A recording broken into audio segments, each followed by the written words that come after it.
वालेकुम। मैं हम मोहम्मद अल्ताफ ते मेरा यूट्यूब चैनल है पेंडू जट। तुसा मेरा चैनल वेख रहे हो पेंडू जट।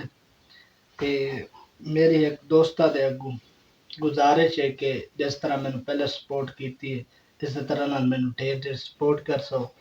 ते तुहाडी सपोर्ट दे नाल मैं कामयाब होया ते तुहाडा मैं शुक्रगुजार हाँ। ते इस तरह नाल मैनू तुसा सपोर्ट करनी है, जिवें पहले सपोर्ट की इन्हें सपोर्ट करनी है। ते लाइक करना ते कमेंट्स करने न अच्छे अच्छे। ते यार विचू मैनू ना कुछ एक एक बंदे ते मैनू इतना दुख है ना, इतना दुख है, हालांकि वो मेरा दोस्त है ते उन्हें जेह्ड़े मेरे नाल कीती है ना, ते मैं उन्हें ये भी दसना चाहना कि मजबूर होकर वीडियो बना रही हूँ कि यार तू मेरा पासवर्ड वेख ही लिया है, ठीक है ना। ते लेकिन मैनू है मेरे मैनू तो ना ब्लॉक करने की कोशिश कर यार। क्यों तू मेरा पासवर्ड चोरी करके क्यों मेरा यूट्यूब चैनल तू इस्तेमाल करना चाहना है? यार तेन इन्ना शौक है तो तू आप आ सोशल मीडिया ते अपना चैनल बना, अपनी मेहनत कर।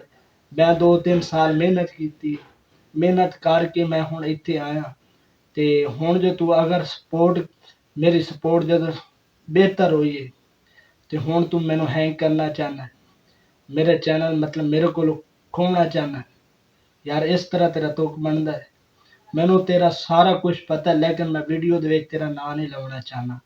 क्यों कि ना वादे नहीं करना चाहना। तू मेरी ये वीडियो सुन से तेन खुद नू पता चल जासी। यार तू एक ये सोच जेड़ा 2-3 साल तू मेहनत कर रही है, मेहनत करके वो कामयाब होया ते ओदा फिर अगू बंदा उसनू चोरी करे तो कितना दुख लगता है। यार तू चाहता की है मैनू दस तो सही भी ये मसला है। मोल दे अगले दे रहे हैं, तू मोल दा ले लै। तू मेरा क्यों खोना है? कोई वजह तो दस। मैं इतनी मेहनत करके कामयाब होया ते तू मेरा चैनल खोना है। अज भी मैनू मेला आईयां भी तेरा चैनल कोई मतलब कि तेरा पासवर्ड हैंग करना चाहता है। तू क्यों करना चाहना है यार? मैनू सारा कुछ तेरा पता है लेकिन तू मेरा दोस्त है। तेनू मैं दोस्ती के तौर ते फिर भी आख रही हूं यार कोई तू खुदा दा खौफ कर लै। किसी दी मेहनत क्यों खोना है तू? तू अपनी मेहनत करके आ ते तू अपनी मेहनत करके आ से तेन पता लग सी कि कितनी मेहनत होंदी है ते क्या कुछ होंदा है। किसी दा पासवर्ड चोरी कर लवना, लुका लवना, फिर अपने यूट्यूब ते ला लवना, ये चंगी गल होंदी है? अगे भी तू 1 महीना पूरा मैनू हैंग कीती रखिया है ते लेकिन मैं फिर भी अपनी मेहनत कोशिश जारी रखी है ते अल्लाह पाक दा लख लख शुक्र है फिर भी मैं कामयाब हो गया। ਜਦੋਂ ਕਿਸੇ ਦੀ ਮਿਹਨਤ ਹੋਵੇ ਉਹ ਬੰਦਾ ਕਾਮਯਾਬ ਹੋ ਜਾਂਦਾ ਹੈ। ਮਿਹਨਤ ਦਾ ਹਮੇਸ਼ਾ ਫਲ ਬੰਦੇ ਨੂੰ ਮਿਲਦਾ ਹੈ। ਤੂੰ ਆਪਣੀ ਮਿਹਨਤ ਕਰਕੇ ਆ। ਤੂੰ ਕਿਤਨੀ ਵਾਰੀ ਮੈਨੂੰ ਕੀਤੇ मेरे चैनल पूरा महीना मेरा चैनल नहीं चलिया। मैं कदी किसी को जा, कदी तेरे को आ, कदी किदा है, कदी किदा है, लेकिन आमती मैं थक के खुद आप किस नु आके मैं चैनल चलवा नहीं लिया।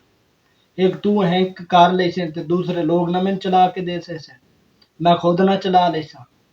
लेकिन इस तरह नाल नहीं होंदा मेरे भाई। तू अपनी मेहनत करके आ फिर मजा है। ਜਦੋਂ ਤੂੰ ਥਲਵੀਂ ਪੌੜੀ ਤੋਂ ਉਤਲੀ ਪੌੜੀ ਤੇ ਆਸੇ ਤੇ ਫਿਰ ਤੈਨੂੰ ਪਤਾ ਲੱਗ ਸੀ ਕਿ ਬਈ ਥਲਵੀਂ ਤੋਂ ਉਤਲੀ ਪੌੜੀ ਤੇ ਕਿਵੇਂ ਮੈਂ ਆਇਆ। ਤੂੰ ਆਪਣੀ ਮਿਹਨਤ ਕਰਕੇ ਆ, ਕਿਸੇ ਦੀ ਮਿਹਨਤ ਤੇ ਨਾ ਆ। ਇਹ ਮੈਂ ਮਜਬੂਰਨ ਹੋ ਕੇ ਵੀਡੀਓ ਬਣਾ ਰਹੀ ਹਾਂ ਤੇਰੇ ਵਾਸਤੇ, ਖਾਸ ਤੋਂ ਤੇਰੇ ਵਾਸਤੇ ਜਿਹੜਾ ਮੇਰਾ ਪਾਸਵਰਡ ਵੇਖ ਕੇ ਚੋਰੀ ਕੀਤੇ। ਇਸ ਤਰ੍ਹਾਂ ਨਾਲ ਤੂੰ ਕਾਮਯਾਬ ਕਦੀ ਵੀ ਨਹੀਂ ਹੋ ਸਕਦਾ। ਮੈਂ ਤੈਨੂੰ ਦੱਸ ਰਿਹਾ ਵਾਜ਼ਿਹ